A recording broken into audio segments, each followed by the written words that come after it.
नमस्ते जी। जनक नंदिनी ज्योतिष में आपका स्वागत है। मैंने मेष वृष मिथुन राशि पर शनि का गोचर का वर्णन कर दिया है कि 2025 में क्या होने वाला है।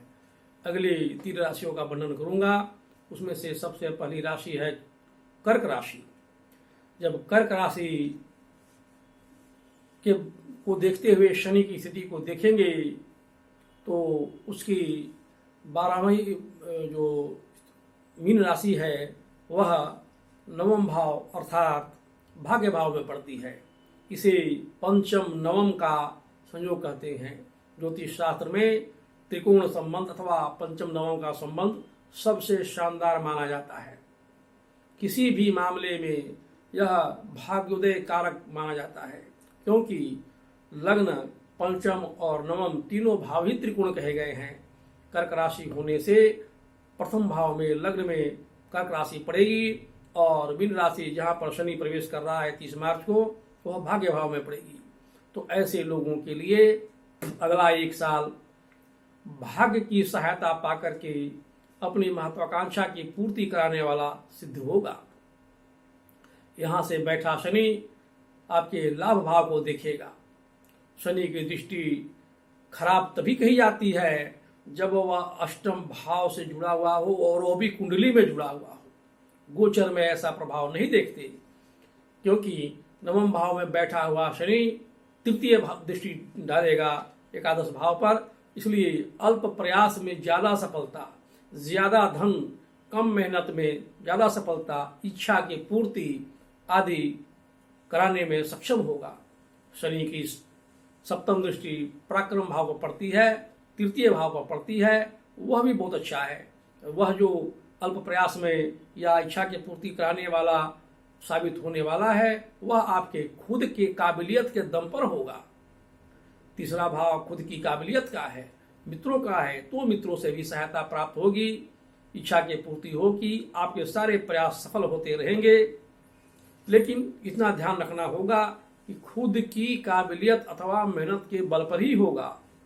शनि की दसम दृष्टि छठे भाव पर पड़ती है, तो छठा भाव स्वास्थ्य के मामले में थोड़ा सा परेशान करने वाला होगा। कोई ऐसी परेशानी जो पूर्व में रही हो वो उभर सकता है, या आपके स्वयं आपके अपने करीबी आपके विरोधी हो सकते हैं। लेकिन शनि की दृष्टि उन सभी पर विजय प्राप्त कराएगा। शत्रुओं का, विरोधियों का समूल नाश करने में शनि सक्षम होगा। क्योंकि कन्या राशि वालों के लिए छठे भाव में धनु राशि पड़ती है। धनु राशि गुरु की राशि है। गुरु की राशि को शनि ज्यादा नुकसान नहीं पहुंचाता। इसलिए कन्या राशि वालों के लिए भी अगला 1 साल शानदार साबित होने वाला है। 5वीं राशि है सिंह राशि। जब सिंह राशि पड़ेगी पहले घर में, तो शनि 8वें भाव में बैठेगा। यह षडाष्टक योग अच्छा नहीं है। जब जन्म राशि से शनि 6ठे या 8वें बैठ जाए तो वह साल अच्छा नहीं गुजरता, क्योंकि 6ठा होने के कारण रोग, ऋण, शत्रु, धोखा, छल, प्रपंच, चोट, चोरी में वृद्धि करेगा। 8वें भाव में होने के कारण अचानक ही परेशानियां ज्यादा बढ़ने लगेंगी। धन हानि, आरोप, अपमानजनक परिस्थिति आदि का सामना करना पड़ सकता है। यहाँ बैठा शनि अपनी सप्तम दृष्टि से धन भाव, परिवार भाव, कुटुंब भाव, शासन सत्ता आदि के भाव को देखेगा। उसके सुख में भी कमी करेगा।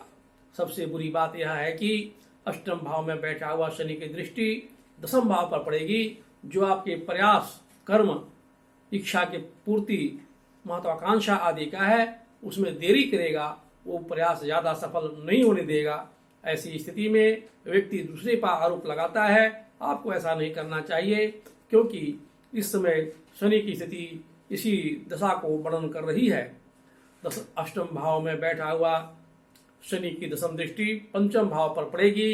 यदि कोई भी व्यक्ति जो संतान प्राप्त करने की इच्छुक हो, उसमें थोड़ी देर करा सकता है। गर्भपात की भी संभावना बन रही है। इसलिए यदि 30 मार्च के आसपास कोई महिला कंसीव करती है, गर्भ धारण करती है, उसे थोड़ा मेडिकल केयर्स में उसको रहना पड़ेगा। बीच बीच में अपने निजी डॉक्टर जो होंगे उनसे संपर्क बनाना चाहिए, अन्यथा उसमें परेशानी हो सकती है। इसके अलावा पदोन्नति वगैरह अगर रुका हुआ है तो उसमें और भी देर हो सकती है। हाँ, एक मामले में शनि यहाँ पर बहुत अच्छा परिणाम देगा कि आपकी संतान यदि किसी रोजगार के लिए प्रयास कर रही है, नौकरी के लिए प्रयास कर रही है, तो उसमें निश्चय ही सफलता मिलेगी। और यदि वह सरकारी नौकरी के लिए प्रयासरत है तो उसमें शनि 100% सफलता दिलाएगा। परंतु उसमें कोई आपका परिवार अथवा रिश्तेदार या कोई करीबी व्यक्ति मदद करेगा। कुल मिलाकर के सिंह राशि वालों के लिए यह साल औसत दर्जे का साबित होगा। छठी राशि कन्या राशि पड़ती है। कन्या राशि पड़ने पर शनि सप्तम भाव में बैठा मिलेगा। यह भी केंद्रीय स्थिति है। केंद्र की स्थिति बहुत अच्छी नहीं मानी जाती, इसलिए कन्या राशि वालों के लिए भी 30 मार्च 2025 से अगले 30 मार्च 2025 तक का समय बहुत ज़्यादा अच्छा नहीं होने वाला है। जितना प्रयास करेंगे उसी के मुकाबले सफलता मिलेगी, बल्कि उसमें कुछ कमी भी रहेगी। सप्तम भाव में बैठा हुआ शनि की तृतीय दृष्टि भाग्य भाव पर पड़ती है, क्योंकि भाग्य और सप्तम की स्थिति एकादश कहलाता है, इसलिए भाग्य की सहायता उनको अवश्य मिलेगी। अन्य व्यक्तियों से मदद भी मिल सकती है। व्यापार में वृद्धि होगी। शनि की सप्तम दृष्टि लग्न पर होने के कारण पेट से संबंधित परेशानी हो सकती है, कोई रोग हो सकता है।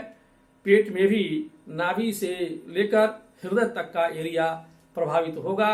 यदि कोई व्यक्ति इस शरीर के इस अंग से प्रभावित पहले से ही हो तो उसको थोड़ा अतिरिक्त सावधानी बरतनी चाहिए।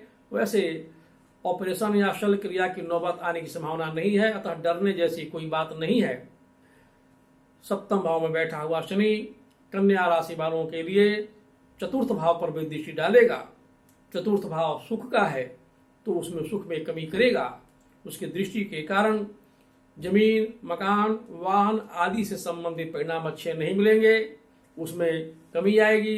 इसलिए इस समय नए जमीन की खरीद, नया मकान और वाहन की खरीद को यथासंभव हो टालने का प्रयास करना चाहिए, अथवा जिस तारीख को चंद्रमा का गोचर शनि के नक्षत्र पर हो रहा हो उस तारीख को इनमें निवेश या उसकी खरीद नहीं करनी चाहिए।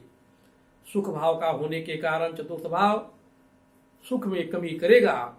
इन लोगों को चाहिए कि वर्ष में कम से कम 2 बार हर 6 महीने पर रुद्राभिषेक कराएं। इससे शनि का दुष्प्रभाव निश्चित ही कम हो जाएगा।